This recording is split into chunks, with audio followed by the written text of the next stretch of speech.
Welcome back to the channel.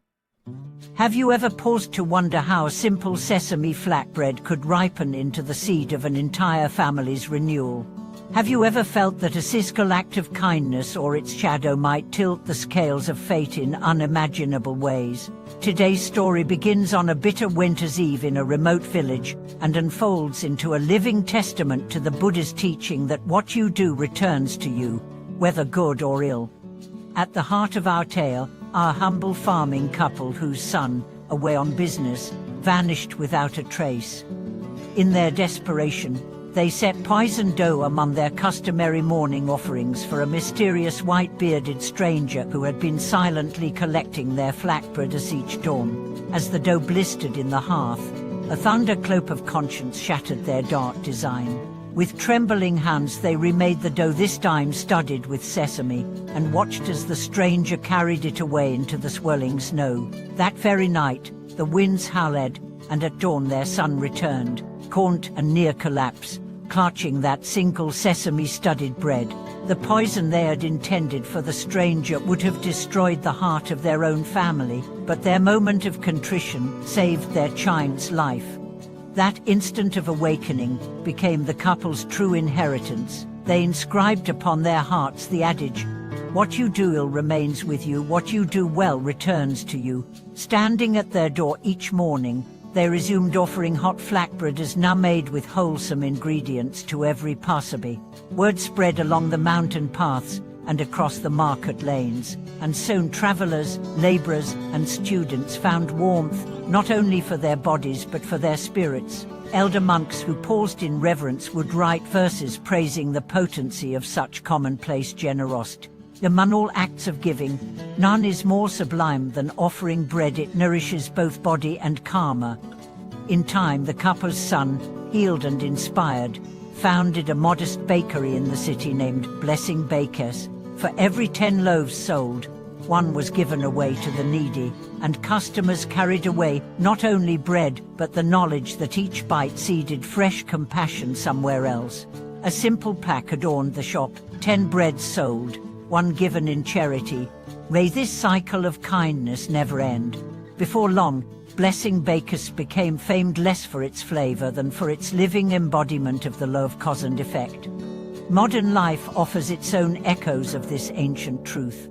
A taxi driver working late-night shifts, moved by the sight of anxious job seekers, once turned off his meter and raced them through city streets, even offering mints and a comb before their interviews. Years later, when he lay injured after an accident, those same strangers rallied online to raise the funds for his surgery, proving that no small act of generosity is ever truly lost.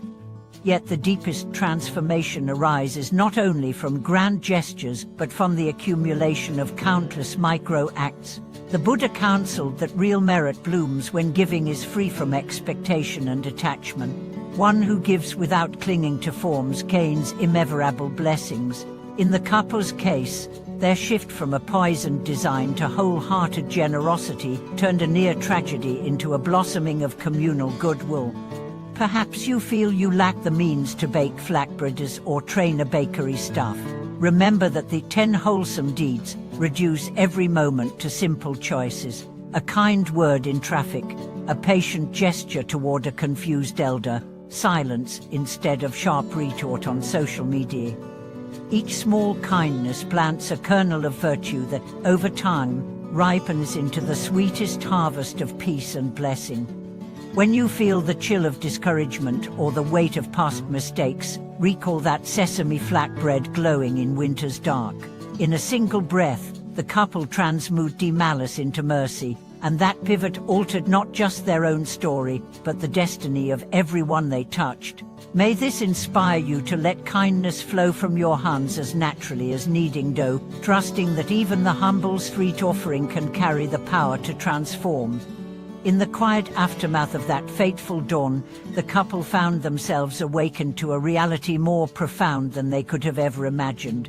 Their simple act of compassion, transforming the poisoned dough into nourishing sesame flatbread, had set in motion a cycle that reached far beyond their own doorstep. Word of their generosity spread down the winding mountain trails and into neighboring valleys, until travelers began to arrive not only for work or pilgrimage, but to taste the bread of blessing. Each loaf carried a story, and with every bite, listeners heard of the couple's moment of mercy and the miraculous return of their lost son. As the bakery's reputation grew, so did the sense of collective goodwill.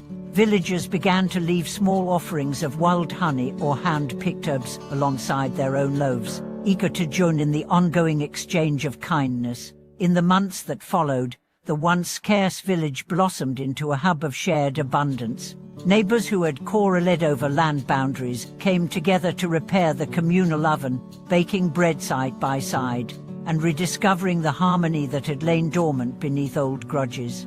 Children who once scavenged for scraps found themselves welcomed into the baker's kitchen, learning the art of kneading and the wisdom of heartfelt giving.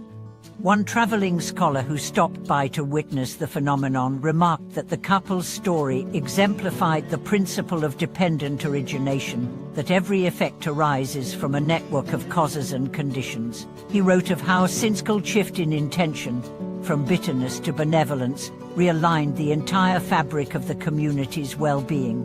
In his journal, he noted that true transformation often begins not with grand schemes, but with small, sincere gestures that resonate through the hearts of all who witness them. In modern times, we see echoes of this ancient lesson whenever a single act of generosity ignites a wave of good. A cafe owner in a bustling city once handed out free sandwiches to delivery drivers caught in the rain. The drivers, moved by her kindness, shared her address with their own customers, and soon the cafe thrived not on paid orders alone, but on the ripple effect of unexpected goodwill. In another neighborhood, a retired teacher quietly placed packets of seeds on her front stoop each spring, inviting passers-by to plant flowers in vacant lots. Within a year, barren spaces bloomed with daisies and wild grasses, transforming asphalt into meadows and strangers into caretakers of a shared urban garden. Psychologists have studied these phenomena under the umbrella of prosocial contagion, demonstrating that witnessing or experiencing kindness increases the likelihood of paying it forward. In one study, participants who received a small but thoughtful favor were 30% more likely to assist an unrelated person later in the same day. This contagious generosity mirrors the couple's sesame flatbread. Each grateful recipient became a potential bearer of new compassion, extending blessings far beyond the bakery's warm walls. Yet the deepest teaching here is that generosity beginning with pure intention transcends any expectation of reward. The couple never imagined agrarian fame or financial gain. They acted from an honest impulse to preserve life. Their example reminds us that the most powerful causes rise from a heart free of ulterior motives. When you offer help simply because it feels right, without calculating return, you tap into the wellspring of true merit, a force that nourishes both giver and receiver in equal measure. How then can we translate this wisdom into our own lives? Start by observing daily opportunities to share what you can. A smile for a weary stranger, a moment of listening for someone who feels unheard, a small token of appreciation for those who serve us quietly. Notice the subtle uplift that follows each gesture, and remain open to the ways kindness returns, sometimes immediately, sometimes in surprising forms, and often in ways you could never predict. Over time, these simple acts coalesce into a life shaped by generosity, and you too become a seed carrier, scattered by fate's unpredictable breeze. May you find inspiration in the couple's flatbread, and trust that your own modest offerings can change destinies. When you need dough, handle documents, or extend a hand, remember that even the smallest kindness can spark a harvest of blessing far beyond your sight. Thank you for watching this video.